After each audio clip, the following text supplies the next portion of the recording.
And because economic growth is weaker, there's more incentive for local elites in these countries, always tied closely to French multinationals, to take as much money out as possible. Billions of dollars have flooded out of these countries and into shell corporations and foreign bank accounts. Through massive corruption, these African elites have joined the ranks of the global super rich. In 2007, for example, Omar Bongo's daughter-in-law appeared on VH1 to buy an LA mansion for $25 million. And elites in France get a great deal too. They enjoy cheap access to natural resources and kickbacks from shady business deals. A French billionaire named Vincent Bolloré now owns most of the major ports across West Africa. In France, Bolloré is known as the, quote, king of Africa. So French colonialism in Africa has never really ended. This is why academics use the term neo-colonialism.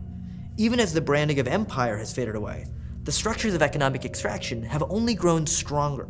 This neocolonialism is actually a much more efficient form of exploitation than the colonialism of the past.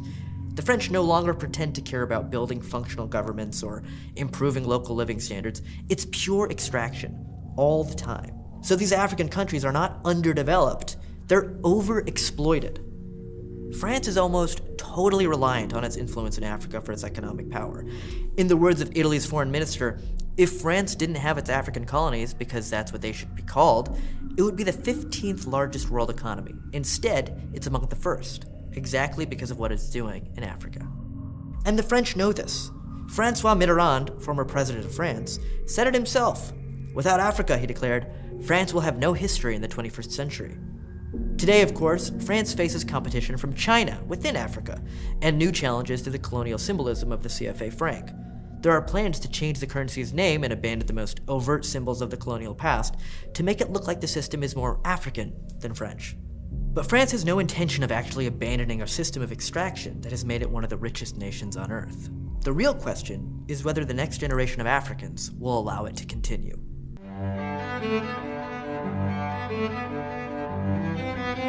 Everyone knows that Africa is a very poor and backward continent when compared with other continents, right? Like Europe or even Asia. Africa is far more behind, and Africa needs to work harder if they want to really meet up with other continents.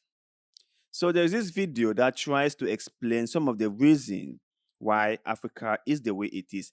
And if there's one thing that I really do not like, it's apportioning blame, right? I think that we Africans are educated enough to know what to do, to know what is needed to be done.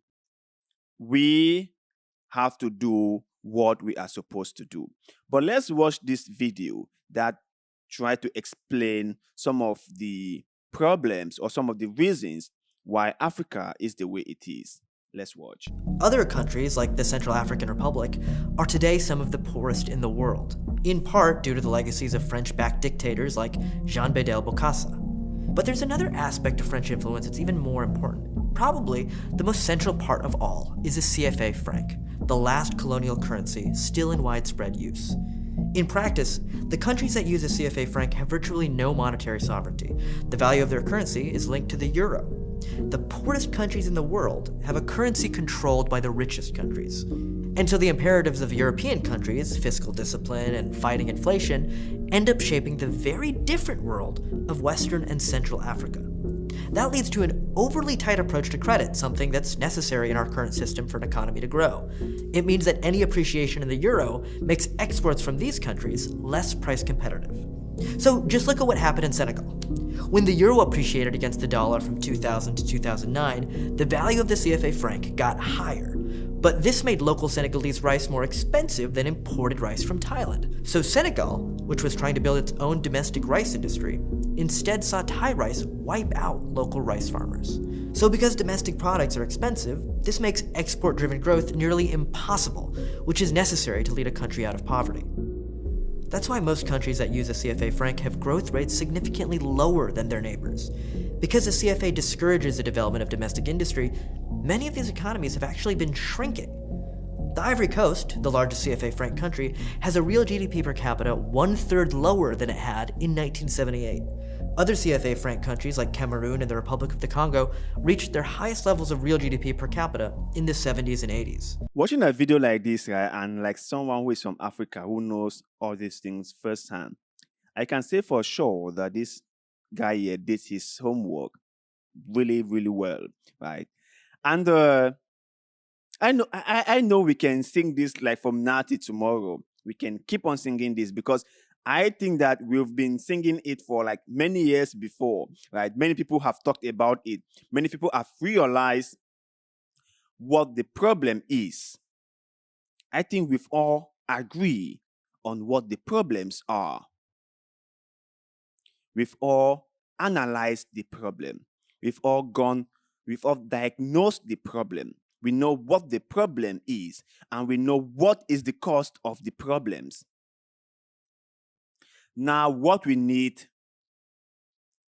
are solutions to the problems. What we need are remedies to these problems. That is what we need. Because if we keep on dancing, if we keep on finger pointing one another, if we keep on pushing the blames on others, we will stay this way for centuries to come. We have got to attack the problem.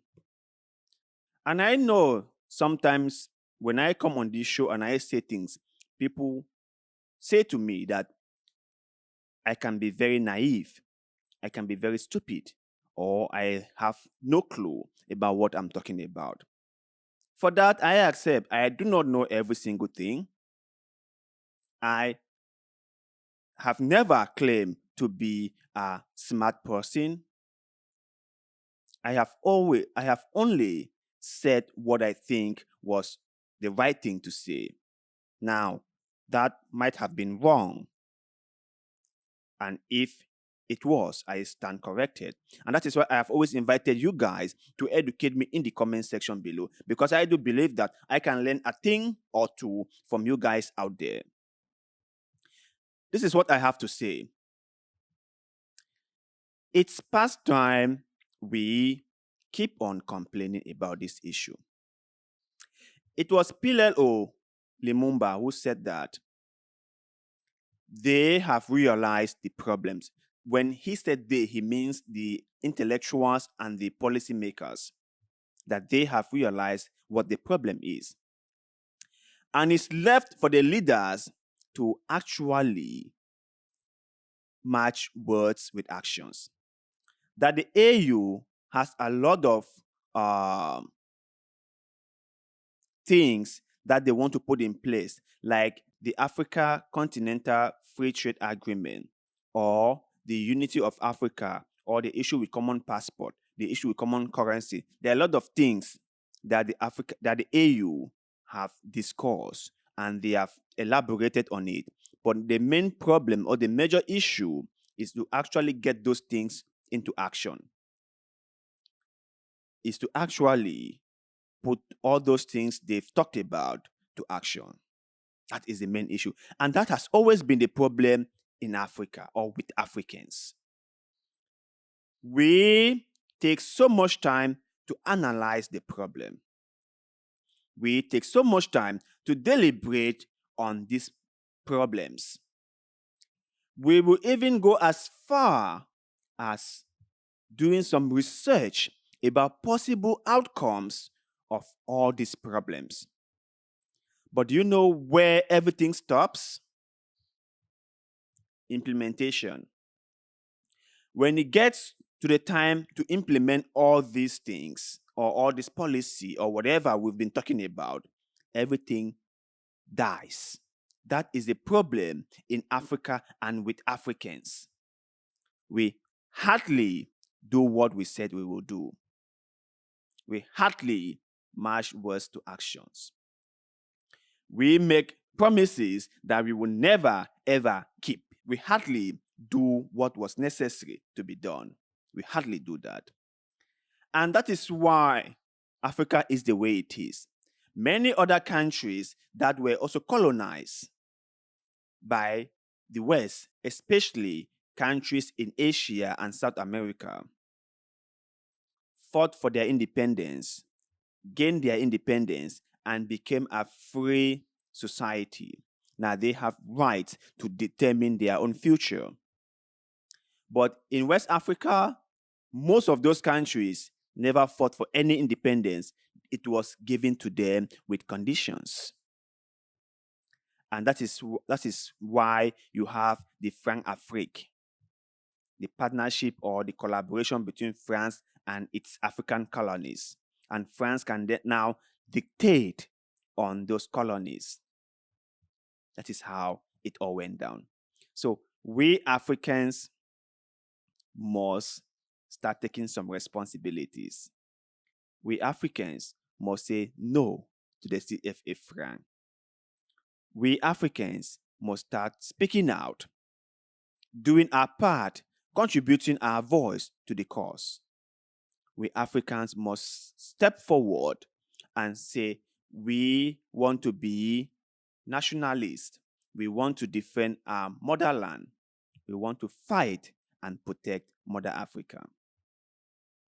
But you guys out there, do you think that we Africans have taken upon ourselves the responsibility of building a good and prosperous Africa?